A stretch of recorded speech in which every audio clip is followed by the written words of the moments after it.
rimwe tumuka kabiri tumuka gatatu tumuka genda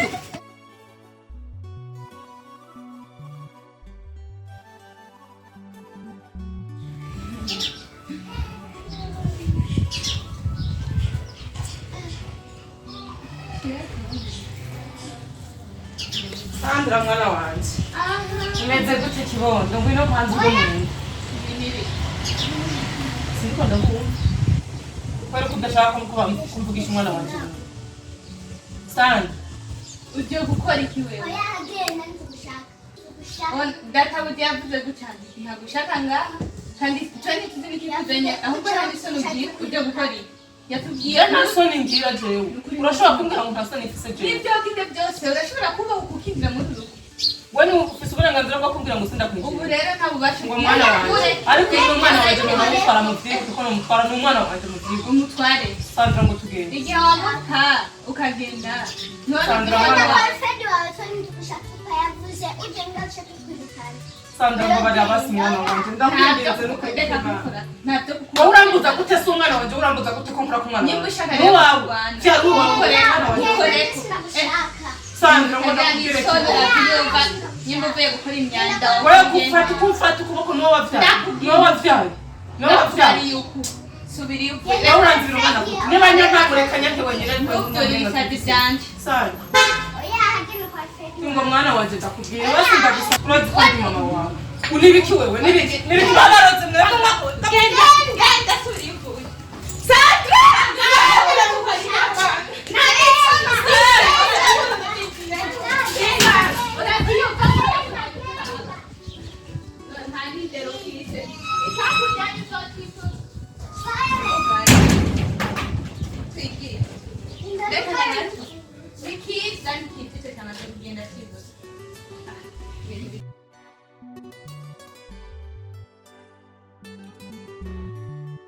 Urazi abona iwacu twirukanze turagira iki turaca kwiki n'amabuye Imana ishimwe burya wa muhimbi ngo na Fred yafashwe impombo kariya bose yabonetse burya ubuya Fred ni mwenye nyirabaye Alhamdulillah sinakubali Imana ntirenganya Imana ishura ntirenganya byana narababaye n'umutima wo mwari Fred yeni akimbiri umugore wa boss atwara imodoka ya bosi wawe agende ko ari yijyanye nahura nirwa kugwa n'amafaranga bari bahari Imana n'amafaranga bosi n'ukuri umugabo wanjye nyine amufata neza yijyane kubera bagenda bamugiriye nabi ariko urabibona rero mbanyohewe mukuri ibintu byose biho birajya ku murongo niba ukaje ku murongo buke burya afinalma bizorangira bisubiye nkuko vyahora yego alhamdulillah kandi ubona ko kuva iki kibazo kibaye nakubwiye nkuko imbere nakubwiye ati umwana ushobora gucisha mu bibazo gushikana ahantu heza cyane burya kuva ibibazo byose byaraje niba byaje bibere inyuma yavyo nigisha gusa nigisha imiheza ngiro rimwe rwaba sesekara yego kabisa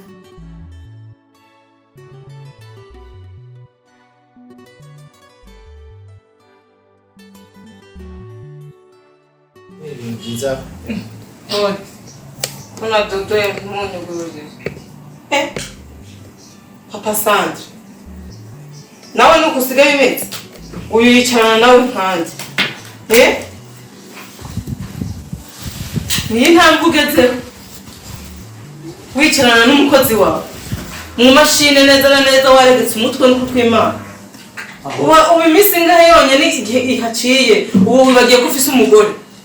Umunyene muri aka kanya n'iminsi iheze utangiye kuburuturana n'umukozi mwicarana mu ntebe nk'umugore wawe nta n'isoni kweli dore n'ukuntu rero umufata hejuru y'urutugu disi wahejeje kugenda ibyo ndemba ngaho aha ni ukuri kw'Imana mbe ndakubaze bena icyo nasize ngiye abantu ko bakubwira ubutumwa bwanjye ntabwo waronse Papa Sandra cyane washimye yuko ari je ndabikwibwira je wenyine bijya kuri ntibishobora guherera hajya byarashatse nze nawe we tubivugane turi babiri urugo n'urwa babiri kandi aho kaciye ntihacugwamo ni ukuri kw'Imana tugusaba imbabazi nk'umugabo wanje twabyaranye umwana w'umukobwa ndakubwira umviriza ntukagwize ijwi mu nzu yanje vuga n'icyo ujya uri manure hasi uranyumva Sandra ndabiza ariko kuko umviriza ndakubwira uvuze yuko aho kaciye ntihacugwamo aho kaciye harazivye ntamvo yo kuzo gusubirayo uranyumva ntegeranye neza kandi unyumvirize ukurugutura amatwi yawe unyumve kandi witonze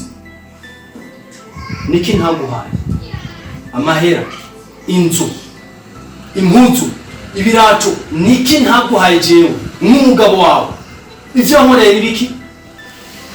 ivyo wankoreye nibiki niwabonye yuko jewe atakamaro ndagufitiye niwabonye ugufitiye akamaro none je ushaka kwiki umvize ndakubwira ceceka ndagutatagagura amakofi ngaho ubunyene umwana wapfuma nyica ariko nukuri kwimana nawe mbabarira Sandra mwana wanje mubwire papa wawe nukuri kwimana umwana wanje murabona ibyo mwamukoze batangiye byiza cyane uyu si umwana wawe n'umwana wanje jewe ukuri biraro watandukanije n'umwana wanje umukozi wo mu nzu niwe musigaye mwicarana nka sheri ishushu murebana n'ibyo murebana ntazi n'umwana wanje atangiye kunyama kubera wowe urabona ko uyu mukozi atari umuntu yoroshe ubu n'umurozi yarukurozi aruga n'umwana wanje umbwira ko udashobora kwigarurira umuryango wanje ntibishoboka ugasubira no kumukora hari umurozi agusumba wewe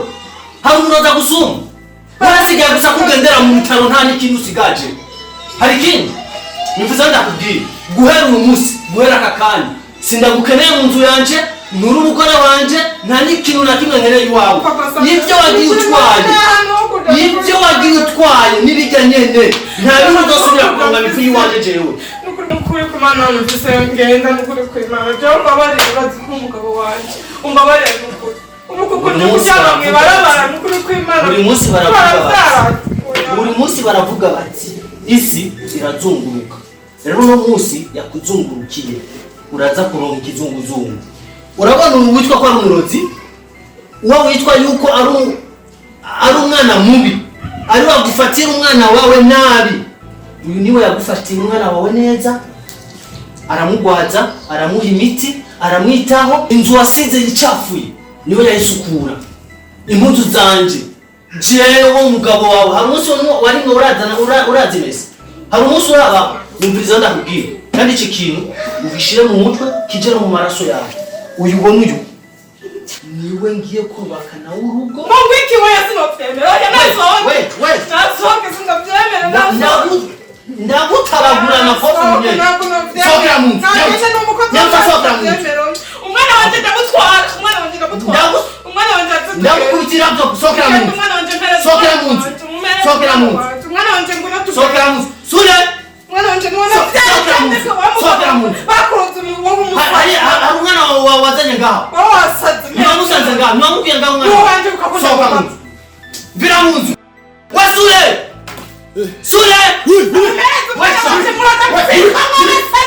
sohora iyo mbwa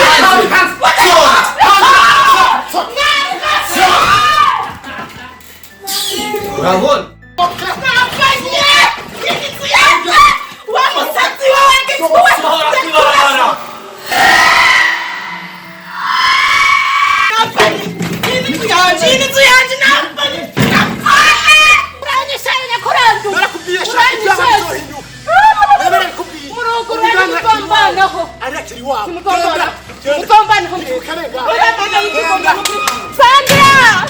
Sandra mwana wanje mana yanje Sandra nzopfuma mpfira ukayenga jewe